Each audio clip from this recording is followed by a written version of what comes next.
to be femme. It's recording. Start the podcast. All right, welcome to the Femme and Flame podcast. I'm Femme, and today we are with. Tiana. All right, so first off, well, you already gave me the name, so pronouns. She, her. Okay, so tell me, how did you come to those pronouns? Well, I've always wished I was a girl growing up. And I was it just felt so right. Just you being when she people refer to me as she, her mistake as a kid. It felt so right. And I was like, I just have to stick with this. I'm like, this feels good, but in a guilty way, because I knew it was wrong to be a girl, or to want to be a girl, but I still wanted to be a girl anyway. And I couldn't tell anyone how I felt because I knew they would react negatively. When did you socially transition? That is a complicated question because I technically started hiding myself a lot, and I started being more out as openly femme and openly myself in I would say 2020 or so. That's when I started back only be part time because my family was unsupportive back then, so I could only be part time. So I was hiding still, but I could be out you can go out myself sometimes. And I was also during COVID, so it was locked down, so I was hiding. I was just in my room most of the time. So, but officially, I start everything when I started college back in 2021. I could be myself full time, be out about, and it was nice. What about your name? Do you have a story for that? Yes, I do have a story for that. Let's go back in the day to my 11th grade year. I had this friend who had a similar name to mine, and her name was really unique, but I didn't want to take her name. So what I did was I flipped the first two letters around, and it had a four-letter spelling to it, and it was similar to her name. But no, it had a four-letter spelling to it, and that was the name I went with. It sounds the sound of the name has been the same ever since then. But I eventually, 2 years or 1 or 2 years later, I changed the spelling to be six letters instead of four letters, and that's how you got to my name today, which is the way it is. And it's also easier for people to pronounce because everybody would say it a different way when they read it like that. So that's how we got to my name. I've just been really happy with it ever since. So that is a really fun story. So where are you from? I am from Detroit's West Side. Ooh, okay. It's an interesting area. I've been there before. I went there for a concert once for forget the name, but is an artist Will Wood. I went there for a concert once because he was there. I don't remember going outside much, but I remember the drive. Mm. And it was kind of interesting. I'd never been to Detroit really before, and it was different. Yeah, it is pretty different. I'm from Detroit, so everywhere else in Michigan is outside of Detroit feels small to me. Grand Rapids is small to me. Yeah. But yeah, I know most people that go here I've only been downtown, and I can estimate their view to say just from just them just being downtown, but the rest of the city is really nice. Yeah, it is. I was mostly thinking about this area because it's so heavily DeVos funded and Meyer funded with Grand Rapids, so it tends to be it's trying to become the picture perfect Michigan place.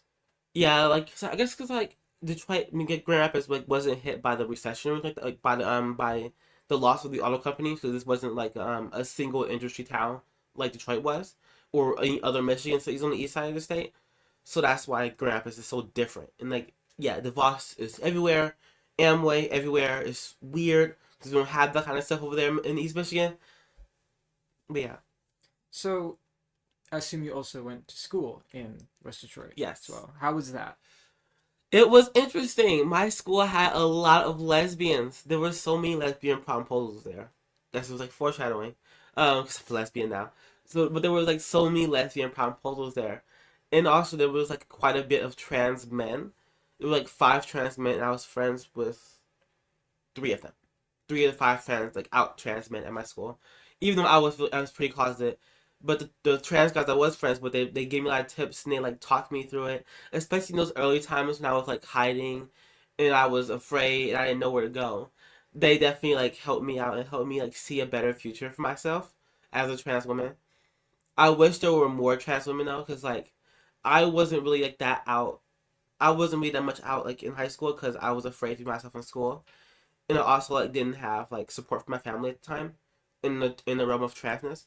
So I was just a closeted trans girl who presented as who was boy molding all the time, and people knew for me. I had pictures of myself on my Instagram, so people from my school followed me on Instagram and they knew I was trans. And people would, like talk about me being trans. Oh, she's trans. Oh, her name is Sanaya, and stuff like that. And I remember back in one of my algebra classes. I know it's algebra or geometry. I don't remember.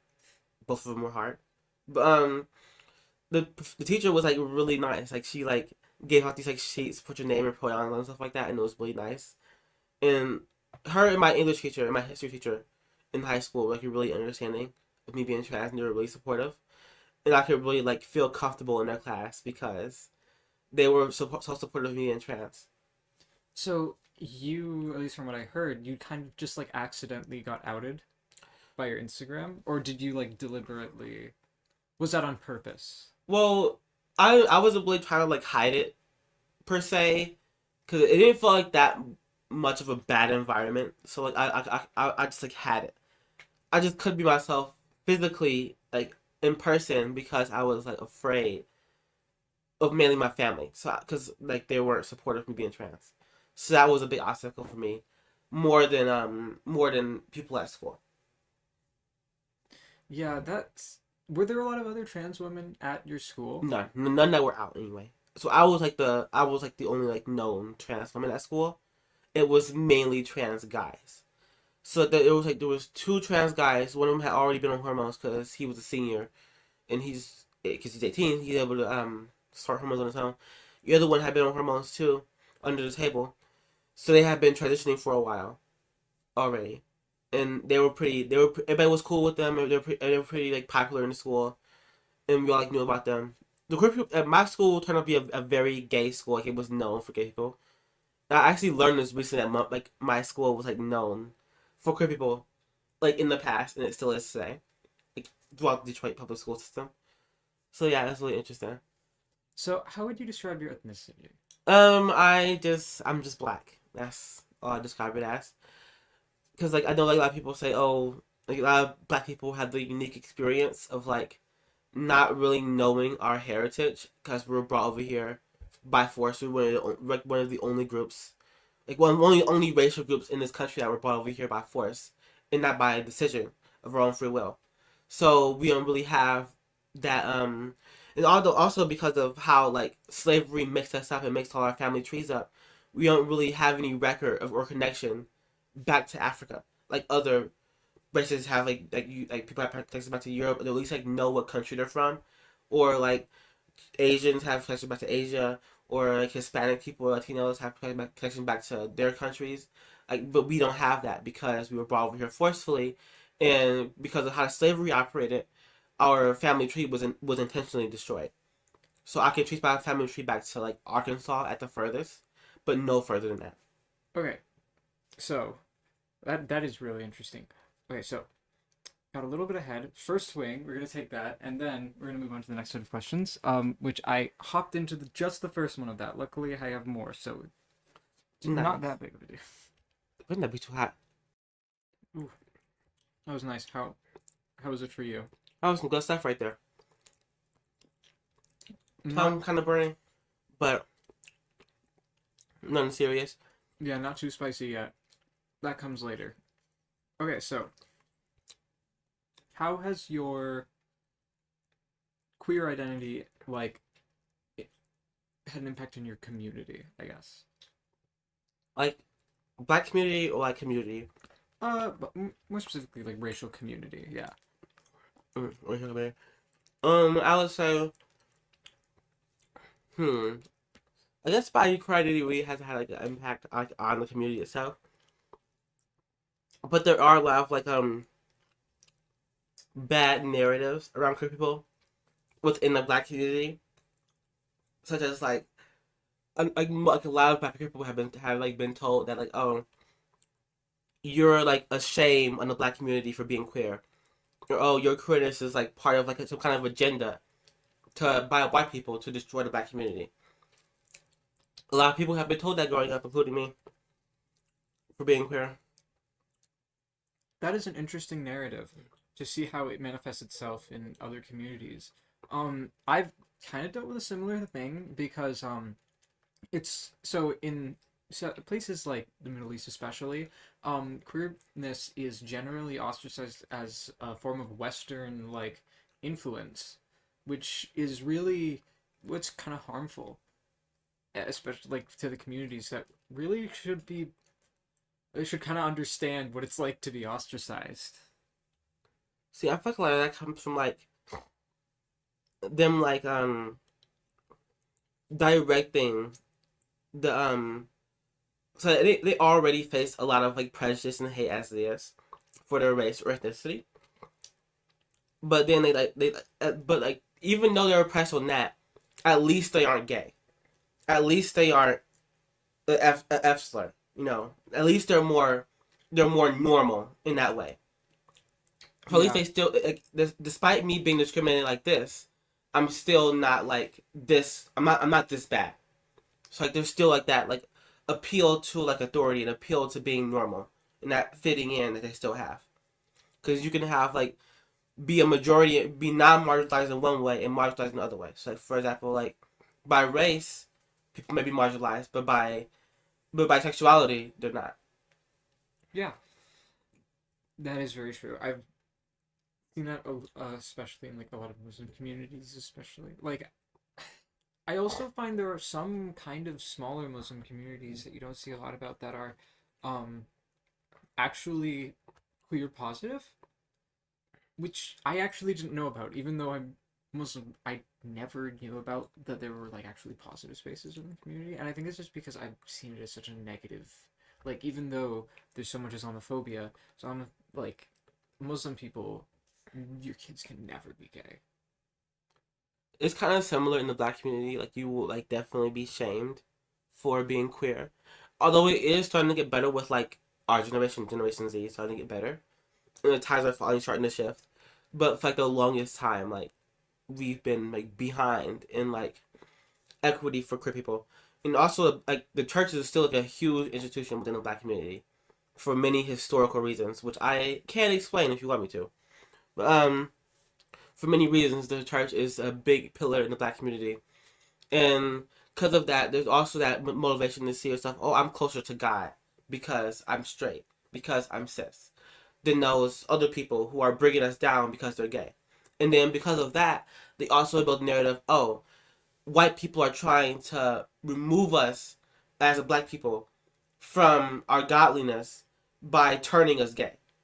And then you also have that narrative being further strengthened by what's it called? By like the app like the like so much of society like society the higher imprisonment rates of black men. So like they'll use that because that's caused by racism as well, by structural racism as well, and they'll use that as a way to say, oh, because they can't put our men in jail anymore, they'll just turn them gay instead, and that's how the white people will go after us instead of putting them in jail, just turn them gay, and that's how they'll break down the black family and break down the black community. Okay, so we're gonna move on to the next wing. Okay. This may inhibit my ability to answer questions. So my mouth will be burning too much, but we'll see. We'll survive.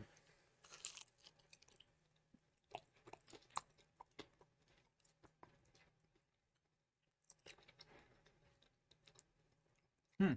This feels milder than the first one. Oh my god, this is okay. Okay, this is a lot better than the first one.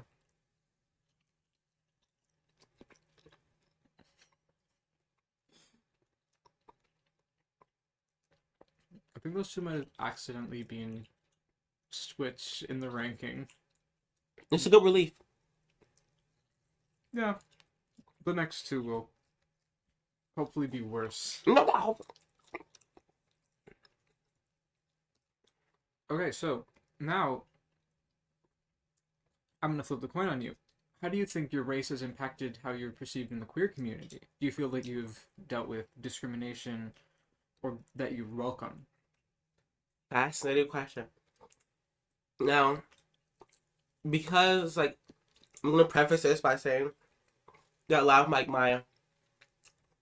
my outness, like me living openly as queer, has been here on campus at GV. Um, I've experienced so much of it like in a predominantly white space. I've had more experience as a queer person in white queer spaces than in black queer spaces because I've been here my whole time being out like in person. But I do feel like there's like a lot of like misunderstandings usually. I haven't witnessed any like blatant racism in the queer community personally, but there has been a lot of like misunderstandings, like because like a lot of like queer identities are like personified by white people. If you get what I'm saying, like when you imagine a queer person, you think of a white person instead of thinking of a black person It's or almost Hispanic person, for example. it's almost like white privilege shining through in even like queer spaces as well, because I guess whiteness in the US is still seen as default. So Yeah, even with queer people, white is still kind of seen as default. like for example, like there's no like way I as a black woman can present for people to think of me as non-binary, for example. That's not my identity, but there's no like way associated with that. Whereas like I remember one of our other friends were saying like, oh, how like she has like a mullet, and that's how people think that she's an MB or what she dresses. Whereas there is no equivalent to that for black people. People either think you're a man or a woman because we aren't seen as the people who are queer. Ah, I see what you mean. Oh, I never thought of that before. But now that I'm thinking about it, that does kind of make that makes sense to Like me. no one like just automatically date them like a black person. They'll just say, oh, either he or she, because they don't see those like queer signs on us. They're mainly white signs. Things you can do with white hair. Things you can things like that are usually portrayed by white culture and not black culture. So this kind of leads into the next question. What do you think the biggest issue in the queer community as a whole is right now? That is a big ass question. Let me think about that real quick. Oh my god, that's a huge question. The number one biggest, most pressing issue in our community. That is a deep question right there. Deeper than the Mariana Trench. Um, hmm. I would say I don't think this is the big like. So I have to answer your question. Is this issue things that are affecting the queer community, or how the queer community can change internally? More so internally, like internal struggles within the queer community that you feel are kind of under-addressed. Okay, within the queer community, I feel like something that's under addressed is like people need to care more about identities that aren't their own. That is a big thing. Like other racial groups being queer, or like other sexualities. We have this huge divide between like the sexualities in trans people. Like there's still that, and there's a lot of misunderstandings about ace people. So we definitely need like to more cohesion as a queer community instead of division. Yeah, I completely agree with you on that. It's kind of weird that even in queer spaces, especially a lot of gay spaces, there still feels like there's a binary to what your sexuality is, and and like that binary can be in the form of just like straight, gay, bi, whatever. Even though sexuality really is a whole spectrum, and it's not even like romantic attraction and sexual attraction are also on different spectrums, and so it seems like a lot of people just don't end up understanding or caring enough to respect how other people Yeah, and I also feel like the queer are. community is like way too like it's way too sex based in a way. Mm-hmm. Cause like whenever people like see it like a pillar of discovering who you are. Oh, who do you want to have sex with? Who have you had sex with? I see that we're improving on that, like in recent times, but we still have a long way to go. I just want to comment on that real quick. All right, so third wing. Ooh, yeah, that looks pretty bad. Let's see. All right, so this I'm glad you actually started talking about this because it leads into another question. How so being ace is often kind of misunderstood in a lot of different ways. What does being asexual mean to you? Being asexual like simply means just like I just don't have any desire to have sex at all. Now I have other ways of intimacy because intimacy isn't just sex, of course. I have other ways of intimacy, like for example, personally, I like doing everything else except sex. Like I can like do cuddling, boob touching, like sensuality. That's what I'm more into. But I also like see that like people don't really think that kind of stuff when you think about any type of person. You usually think about someone who's sex repulsed, and I think like I think that people should know that there's like a way wider variety of ace people than you think. And I also really hate, this is what really shivers my timbers, okay? Is when ace and arrow people are blocked together. Mm. That gets on my nerves.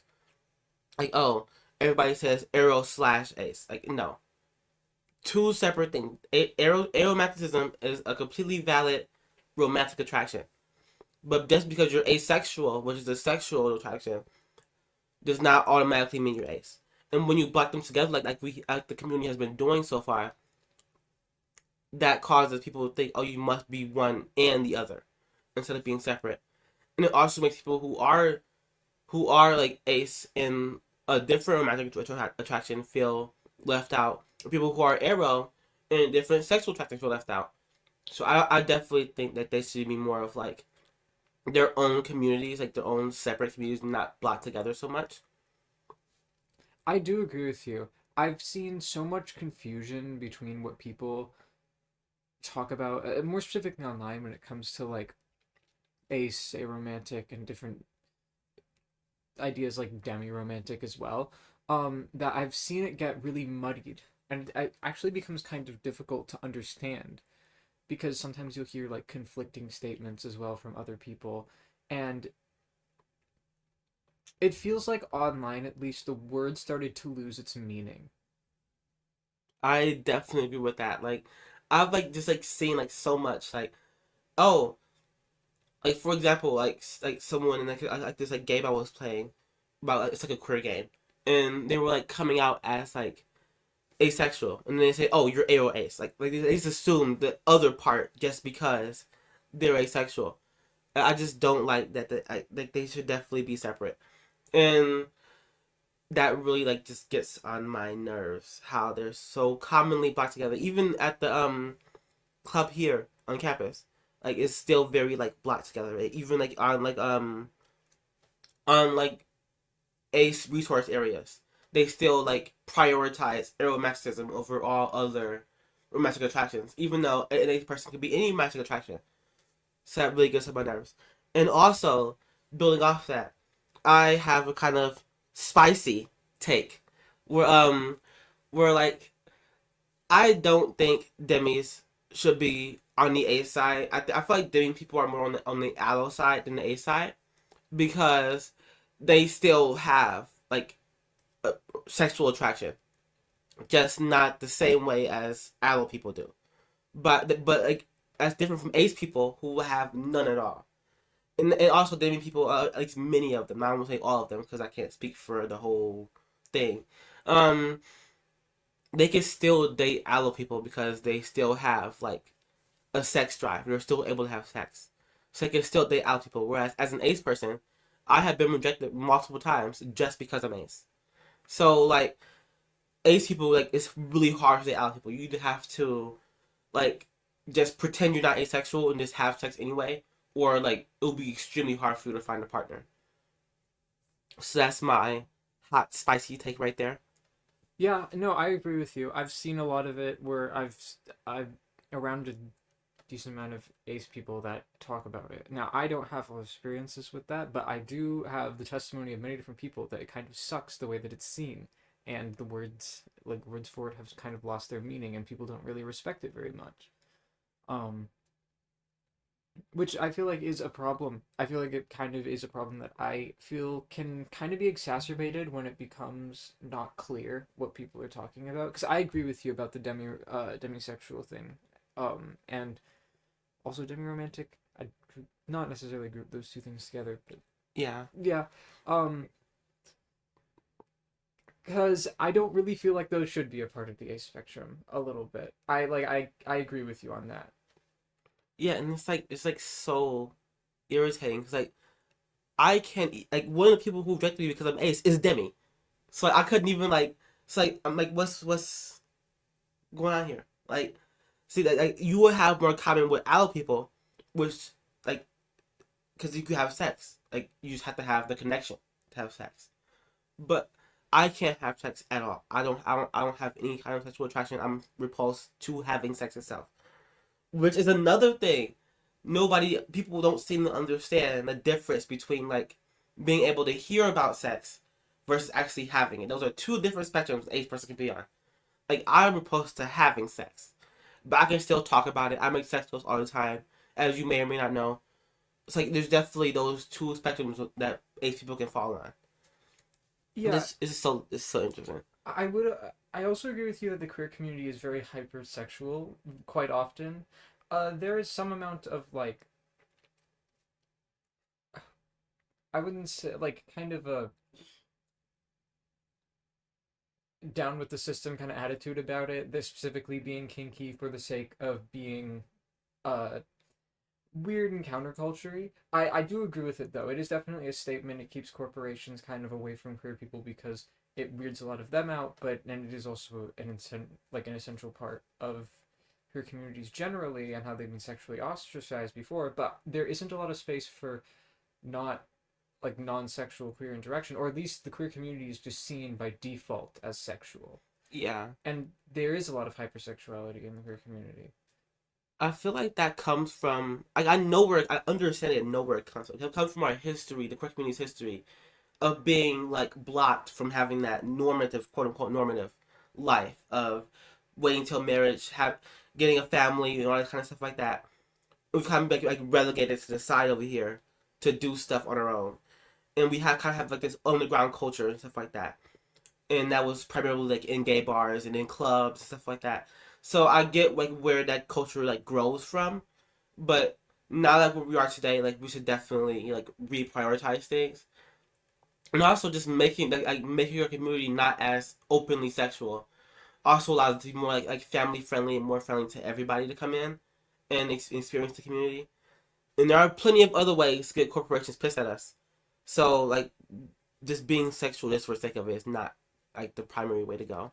Yeah, I do agree with you on that. I feel like the queer community being so seen as just kind of a sexual like a very sexual community is detrimental to a lot of people that it's not just that. It's a lot more. It's an identity, it's a personality, it's a community. It's sex is like a part of it. And it is significant, but it's not the whole thing. And a lot of people just see it as the whole thing, which is, I would just say, really detrimental to a lot of people. It can oftentimes be hard for kids to come out for that reason. Their parents would just see the whole community as like hypersexual, and it's a really bad stereotype. Yeah, I've also noticed that too, especially like in the political space. Everybody's arguing that we're just so sexual, even though in reality we're getting a lot better with it. We've definitely toned it down a lot over the past 20 years, but people still have that like association. Oh, gay must equal sex, but they don't have that same association with straight people. Like whenever I like with the Buzz Lightyear movie, for example, like when they had the gay kiss scene in there, people was automatically assumed sex versus the whole movie, like the Beauty and the Beast being a whole movie, and it's about a straight relationship. They don't think that. That's just because our community is just so heavily associated with sex and being hypersexual that it's just like it just causes everybody to feel that way about us. Yeah. All right, so we're gonna be going on to the last wing. Are there more questions? There is one more. Oh, wait, that'll be hard to answer because this wing is gonna be so hot. I already tasted it. That's why I made it very open-ended. That's a fun burn. Gotta warm it up. Yeah, you got this. Go for that milk. You did it, though. You finished that wing. You womaned up. What are you looking for in the future? What does the future look like for you? The future looks more positive for me. I'm gonna continue my career in activism for the queer and trans community. And despite the pushback we're receiving right now, I still can see the community improving greatly in the future. All right. Now, do you have anything you'd like to say at the end?